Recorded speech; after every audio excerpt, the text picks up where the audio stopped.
Hej og velkommen til denne demonstration af, hvordan man finder serienummeret på sin Ford Radio CD 6000 CD. Denne her Ford Radio, den sidder i en Ford Mondeo.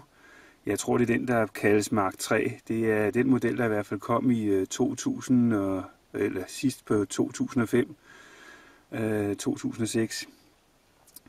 Jeg var så uheldig, at mit batteri det faldt sammen, så jeg skulle skifte batteri, og da jeg skiftede batteri på bilen, så stod der Enter Code på min Ford Radio. Desværre så var det sådan, at den kode har jeg ikke fået med, da jeg købte bilen. Og det viser sig vist nok, at de koder ligger Ford kun inde med. Det er ikke noget, ejeren tilsyneladende får med, når man sælger bilen fra Ford af. Så hvis man får brug for den kode, så skal man kontakte Ford og skrive under på et eller andet dokument om, at man er den retmæssige ejer. Og det mener jeg er lidt forkert, når man har købt en bil, så burde det følge med. Så derfor giver jeg lige en instruktion i her, hvordan du kan finde dit serienummer, som man skal bruge for at få oplyst en kode på adskillige internetsider. Der er mange steder, man kan bede om sådan en kode på internettet ved at oplyse serienummeret. Nogle steder på siden siger de, at man skal trykke på den knap, der hedder 6 hernede altså, og det er efterfulgt af 2. Men på min autoradio får det faktisk frem ved at trykke 6 og holde 6 nede og trykke 1 og slippe igen. Først skal man selvfølgelig lige tænde radioen. Det gør man ved at trykke på der. Hvis jeg så trykker 6 og trykker 1 og slipper, der kommer tallet så.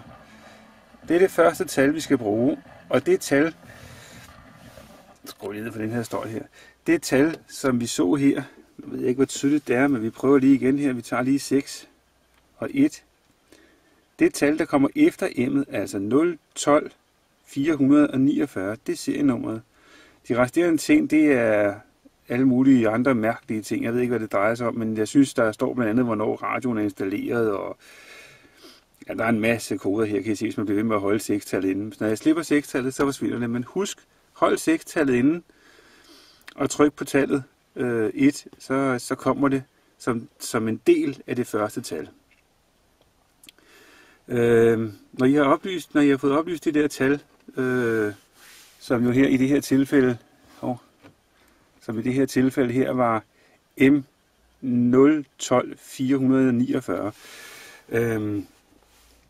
så kan I gå ind på blandt andet autofejl.dk, oprette sig som bruger der, det går ganske hurtigt, det kræver ikke alverdens.